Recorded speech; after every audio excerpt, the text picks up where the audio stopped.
Welcome back to Deep in the Heart of Texas 4-H, the official Texas 4-H podcast. We have what we would consider 4-H royalty around here today. And we are just going to chat about her 4-H experience and kind of what this unique and special award means. We are still celebrating National Women's Month, Women in Agriculture Month. And so we are just so excited to have a great young lady representing 4-H that we get to chat with today. But with me, I have Texas 4-H Council member Stanford. How's it going, Stanford? Oh, Callie, it's doing great, doing great. Better now that I get to be on this podcast today. Glad to be here. Awesome. Tell us who you are, Stanford. I am Stanford Corse, the District 1 4-H first vice president. Live way up in the middle of nowhere in the Texas Panhandle on the east side, about 40 miles from the Oklahoma border. Really enjoying this year getting to serve with a great group of kids on Texas 4-H Council, all the fun we've had, all the memories we've made, and now just so excited for Roundup coming in June. And our special guest today is Graycie Montfort. Graycie, how's things going for you today? Things are going really good. I'm just a little busy today. I'm getting everything ready for County Youth Expo, which ours is next week. I'm frantically baking and getting a haircut, getting ready for Washington, D.C., and I'm ending the day by taking a photo shoot for National 4-H assignment, and I'm ending the day with having dinner with my dad because I feel like I haven't seen him for 2 weeks, and I will not see him for a full week once I leave next Monday. So You got a busy Wow. schedule today, girl. I do. And this would be a good chance for us to say congratulations on winning the Youth in Action Award. We love when we have a Texas 4-H member representing us on the national stage, and you're going to tell us a little bit more about that award in a bit. But congrats on achieving that.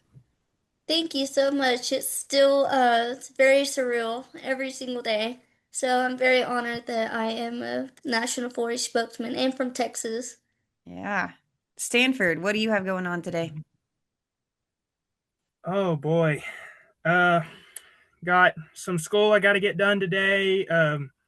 Work some horses this afternoon and just kind of take care of stuff around and then hopefully go to a gospel meeting in town this evening at a neighboring congregation. So I hear the speaker is going to be good and I'm really excited for that.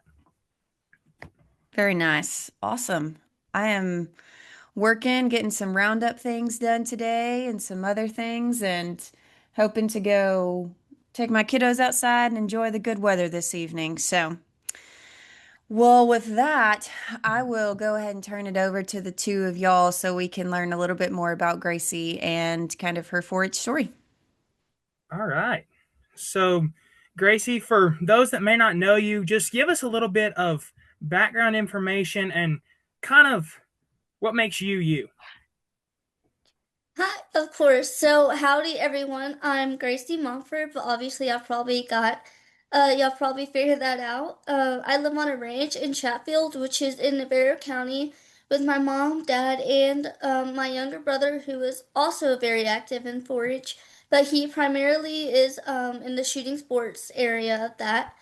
I am a senior at Corsicana High School, where I am active in my 4-H chapter. I serve as a chaplain this year, where I've been very involved in a lot of things and other contests, but particularly prepare public speaking, where I've loved getting to speak about. I speak about fake meat and the threat it poses to not only the cattle producers, but also how insanely unhealthy it is.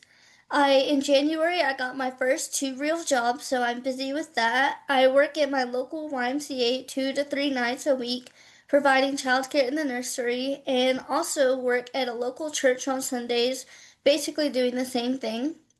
I was actually born with bilateral sensorineural hearing loss, and I've worn hearing aids since I was 2. That is a huge part of who I am. and why I am who I am today. When I was 3, a school specialist told me that my mom told my mom that I would never learn to talk and I should actually just sign. But thank goodness I had a huge support system at home that really got me great early interventions, like my hearing aids, which I have always called super ears. And I've had a lot of speech therapy where I've worked for a lot of years to just overcome my speech delays because of not having hearing aids for the first 2 years of my life. Fast forward many years through a lot of 4-H projects, contests, highs and lows, and I am now getting to serve as one of 4 National 4-H spokesmen as part of the National Youth in Action program. It has quite literally been a dream come true and one that honestly would not be possible without everything that 4-H has to offer.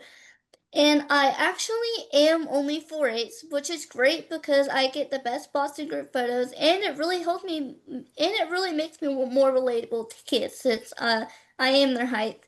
And through all of this, I would say what makes me me is when I get to serve others and see how I've impacted others in their lives because it's such a great feeling when I meet someone and they've told me that I've inspired them through my story, and it's just the greatest feeling in the world. Wow. That is such a cool story, and thank you for sharing that. That's really really amazing to me. So, Of course. what all kind of projects have you done in your 4-H experience? I know you talked a lot about the beef cattle industry and your work in public speaking, but what other aspects of your time in 4-H have you really enjoyed? When I was in third grade, I joined the food and nutrition projects, where I serve as a where I serve as a Healthy Texas Youth Ambassador. Where I also am lucky to serve on the advisory board, where we oversee all, I believe, 260 ambassadors across the state. And we're getting really excited planning our Super Summit training, which is going to be held in June at College Station. And we also plan monthly activities and learning series for all the ambassadors to take part in.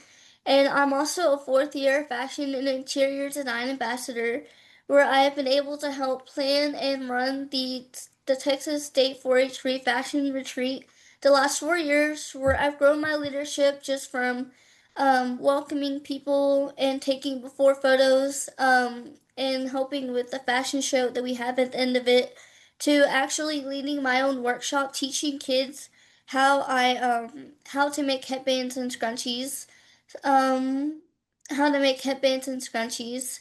And I also have my own small business. I've had it since 5th grade. It's called Super Ears for Super Kids, where I make and sell headbands and scrunchies at local vendor markets to raise money to help families with the cost of their child's hearing aids. Which, fun fact, they are actually between $3,000 to $5,000, and insurance only covers a small part of that. So I'm really lucky. I'm really glad I can help families with that. And so far, I've been really lucky to raise $6,000 for the UT Collier Center in Dallas. And over the years, I've expanded my business to include items like scrunchies, keychain scrunchies, bows, and even pet collar scrunchies, which have really brought in a new set of customers.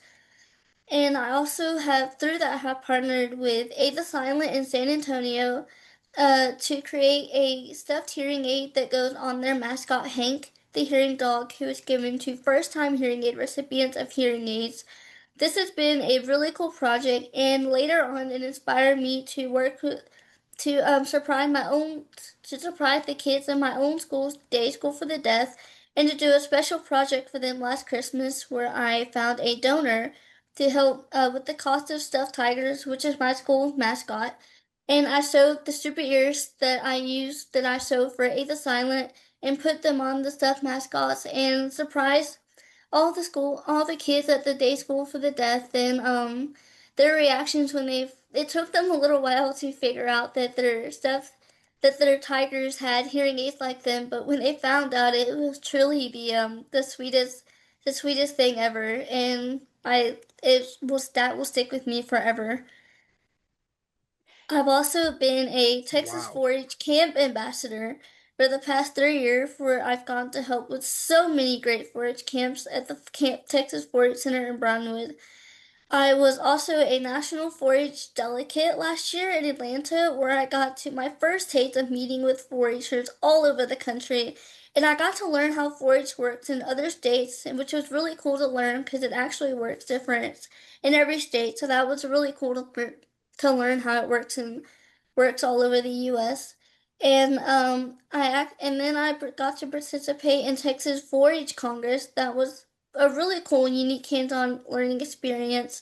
That when looking back, it actually really helped my confidence because I was actually able to successfully get my bill out of the committee, which was really cool. I am one of your customers for one of Wow. those scrunchy keychains, and let me tell you, that's the only way I find my keys in my purse. So, Oh my gosh, that's awesome. Yeah, I use one too, and it's been a game changer, honestly. I'm very that's my favorite product I have is the keychain scrunchies. yeah, super useful. Wow. So, as we mentioned before, you're one of the four National Youth in Action Award winners this year representing Texas. So, tell us a little bit about how you got that award and what that award is. So it was kind of a long road.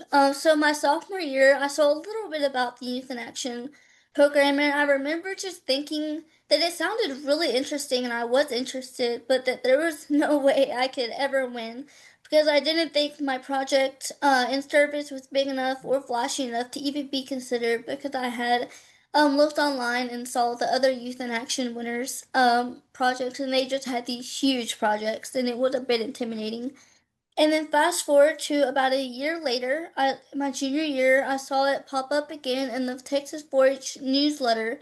And I thought, and finally I was just like, what the heck? Why not just apply? Because I really did not have anything to lose. And even if things did not go my way, I would learn a lot through the application. I would learn a lot through the application process itself. The initial application process was not as crazy as I thought it would be.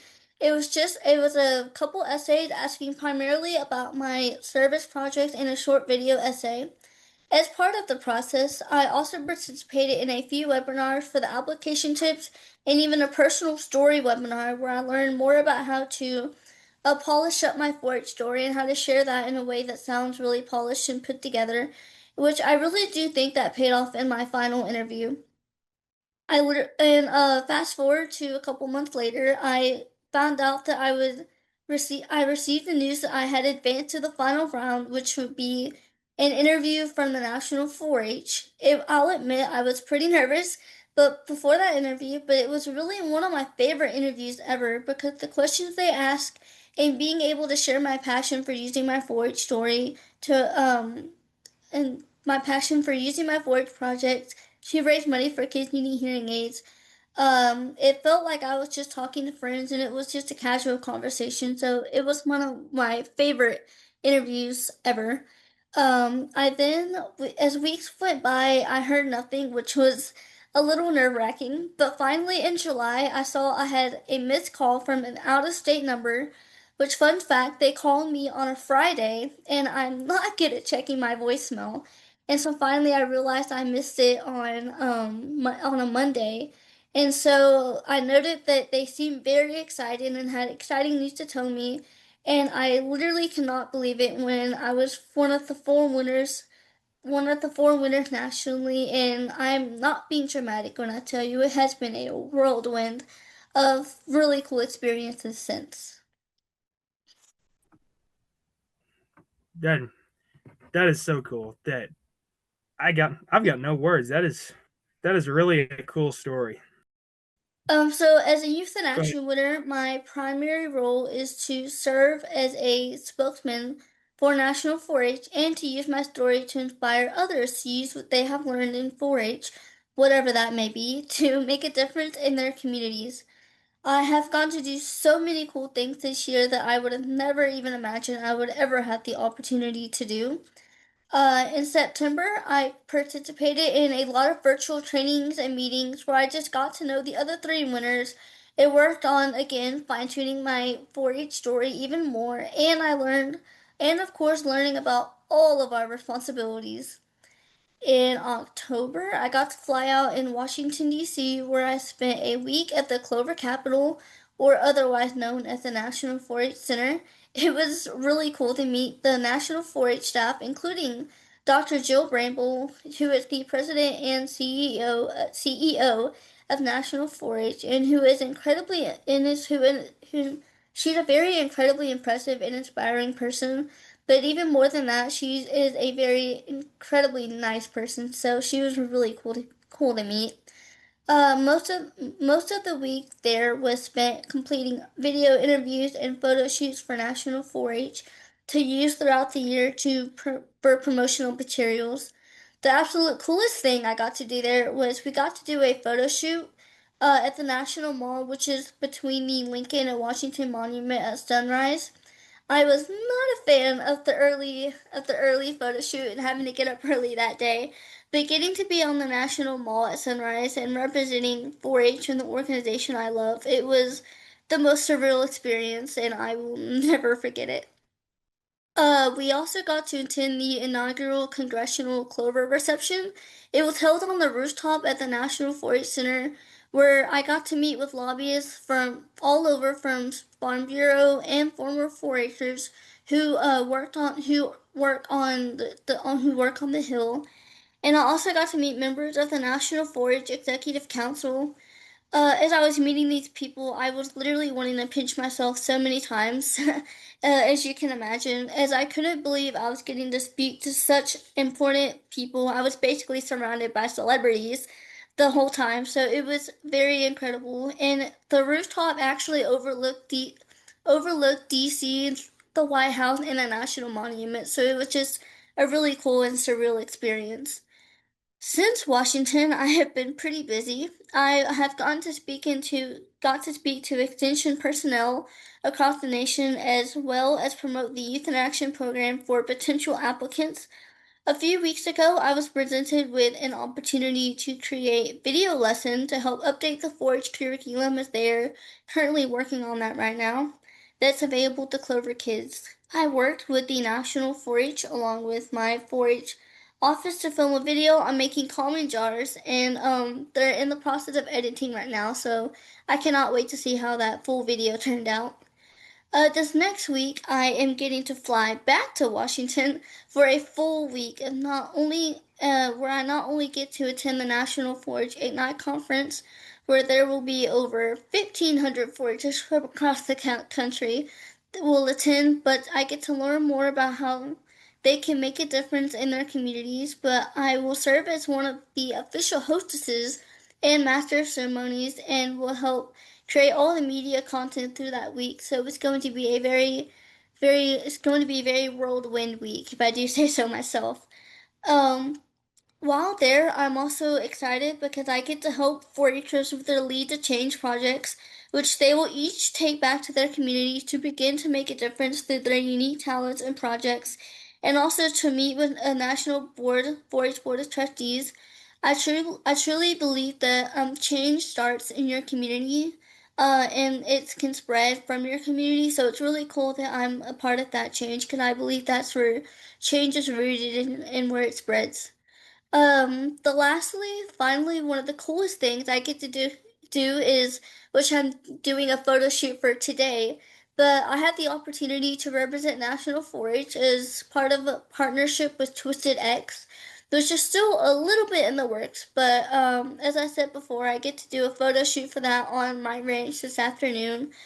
It's basically a campaign showcasing how 4-Hers love the land, and so basically this project just keeps evolving, and who knows where it's going to lead, because when I got the Youth in Action, I never thought I would be modeling Twisted X's, so I cannot wait to see where else this takes me. Whoa. And I thought we were busy on state council this year. We don't have anything on you. That is that is amazing. Thank you So, so much. I with appreciate it. all that you do, all these great opportunities you get to have, yes, ma'am. Um, So, with all this that you get to do, who would you say has really helped you along the way and given you that good guidance and the desire to go for those opportunities? So just like my forage experience, this list could go on and on. There are a few people who have really had an impact on me throughout my forage career. When I first joined 4-H in third grade, I was very lucky that my county had a very great club, local 4-H club called M-House 4-H, which had a huge heart for service from the beginning. For my first meeting, I began learning how to use my head, heart, hands, and health to serve others. All of this was possible because we had outstanding leadership in M-House 4-H that included Laura Whiteside, Brenda Reed, and Sherry Beck, who always helped steer our club in a great direction that really focused on serving others every chance we got. So that's really where my heart for service really showcased and where it really blossomed is because of them. They each get a lot of credit from me for realizing that I could use my fashion project of sewing a simple headband into helping others. And they were also incredibly welcoming and friendly from the beginning and helpful, which made me feel like I truly belonged. And so it was they made my start to 4-H truly amazing, and I learned so much from them. Then later, as I grew in 4-H, a few others have made a huge impact on my life. One of them has been Angela McCorkle, who has been my fashion and interior design ambassador advisor, and Julie Gardner, who oversees the Healthy Texas Youth Ambassadors. Both of these incredible women have been literally so encouraging over the years, believed in me, sometimes when I did not believe in myself, and they have helped me grow in my leadership and communication skills in a way that I don't even think they realize they've helped me. And of course, like every 4-H'er, my parents, and I mean that sincerely, they have worked tirelessly over the years to drive me from competitions and trainings all over the state. And I guess now for me, it's all over the country. And they have cheered me on in my highs and supporting me in my lows. And they have been a huge part of my 4-H success. And I do think that goes for every 4-H'er. I think we can attest to nobody, we would not be here today if it weren't for the people who have impacted our lives. So. I'm very lucky that all these people have helped me along the way, and I wouldn't be here today without them. So, very thankful. For sure. So, as as you are about to close your 4-H book and go on to the next step of your life, what are your future plans and what skills have you learned? So I am super excited. I will be attending Tarleton State University in Stephenville in the fall. Um, a couple years ago for FFA, I was competing in FFA Floriculture, and I got a first taste of what the Tarleton campus looked like, and it got me interested. And I got a tour last year, and I was hooked. So I plan on majoring in nursing and receiving a minor in child life and family services, which I just hope that will make me a competitive pediatric nurse applicant. My dream job is to work in a very large or big children's hospital, specifically a Scottish Rite as a pediatric nurse, and of course, I always hope to stay involved in 4-H as a future 4-H leader or a mentor. However, that might go. I think every 4-H'er could agree that they could talk all day about the lifelong skills they've learned, but I say the three that will help me most in my career, I'd have to say are time management, communication skills, and serving others. When I first got in 4-H, I got myself in a lot of pickles because I put off studying for contests or preparing for questions literally until the last minute, and it was not fun having to rush and cram to get ready. Over the years, I learned to give myself plenty of time leading up to contests and being aware of what's on my calendar so that I can plan accordingly. This year, not only have I used my time management skills, but I've had to grow them even more with my additional duties as a Youth in Action winner, having my first jobs, and on top of my normal 4-H contest and projects, and of course, applying for scholarships in college. I really think I would be going literally insane right now if I hadn't learned time management over the years. As far as communication, it's crazy now that to think that I was told I might never talk. 4-H has truly helped me find my voice, both literally and figuratively. Starting with food and fashion show speeches, I learned how to speak up, slow down, and enunciate my words better, which I still struggle with. And but my communication skills have grown incredibly. I also learned how to look judges in the eyes and answer questions in a way that was polished because if your speech is polished but your questions are not, that can hurt you. Um, Also, speech therapy did a lot when I was a young child, but it is without a doubt that without 4-H, I would not be sitting here with y'all today and being able to effectively communicate my thoughts and my story. I truly think my heart of service and desire to help others is a skill that I learned through 4-H, as I mentioned from the beginning through my 4-H M-House, from my M-House 4-H club. While I naturally do have a lot of empathy for others, partially due to my own life story, 4-H definitely helped me see how important it is to serve others in my community and to give back and to make a difference. And not only that, but how to do it, which was a really important. I really hope these skills, I just know these skills are going to be huge as a pediatric nurse, and I want to do my best to use these skills to comfort and serve the children and families in my care. So, that's what I love about 4-H is you learn so many skills, lifelong skills that you don't realize that you learned, but then later on in life you're like, wait, I learned that through 4-H. I learned that through my competitions. And so it's really cool, especially as you get older, you realize how many skills you learn, but you didn't realize you were learning. For sure, for sure. What advice would you want to give to somebody that's looking up to you, maybe just starting in 4-H, that can't really find what they want to do, where they want to go, what their passion is? What would you tell them?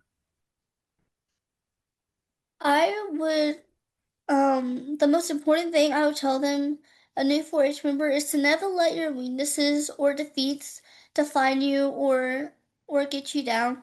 I could have always used my hearing or my short stature or my speech delays as an excuse to be mediocre, but I chose a long time ago to never do that. A few years ago, I ran to be an at-large delegate for Texas 4-H Council. I really wanted it bad and I worked incredibly hard, but unfortunately it just wasn't written in the stars for me. For a few weeks I was really sad, but then after sort of licking my wounds, I used the confidence I had developed in that process, and made the decision to refocus my energies, which was one of the best things I ever did. I like to say that defeat was a blessing in disguise because after that, I expanded my headband business to include my other products. I began working with Aid the Silent along with Collier Center to help more kids with hearing loss, and I became more involved in my fashion and interior design ambassadors, and of course, Healthy Texans Youth ambassadors. When I look back, that life changing defeat of not getting on state council was what led me to refocus my priorities, my path, and it really led me to incredible things like being a national 4-H spokesman. I would also say do it afraid. This has been something that my dad has told me all throughout my life. There were times when applying for anything like youth in action or state council or even district or county office where I was so nervous and I didn't have what it takes, but I applied anyways. And there were times it went my way and it's led to incredible opportunities like my youth in action and getting to go to Washington. And even if I didn't succeed, I realized that, like with 4-H Council, I learned so much and I grew so much as a speaker, 4-H'er, and truly as a person.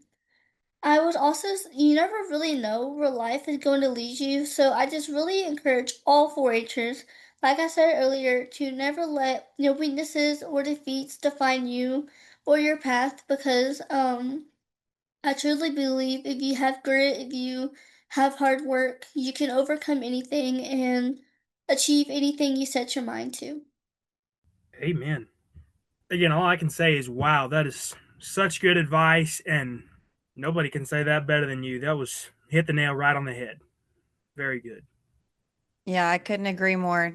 Excellent job, Gracie, in answering your questions and also in your perseverance. And we just appreciate your willingness to share your story and everything that you do in 4-H and out of 4-H for, the folks around you and for the community that you're in. And so, yeah, I think it's just you're a tremendous story we can tell of how 4-H can impact a young person. So, thanks again for coming on the podcast today.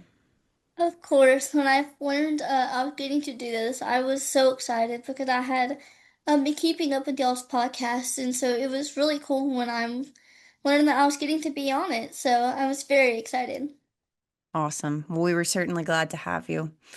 Well, before we let everybody go, just a few dates to remember. First one being the ribbon cutting for the new 4-H headquarters in College Station on April 30th.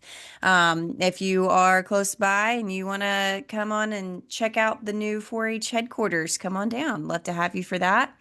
Some other just more announcements rather than dates. We have Roundup coming up. Our Texas 4-H Council has been working so hard on that, Stanford included. And so, some announcements that we've come out with recently.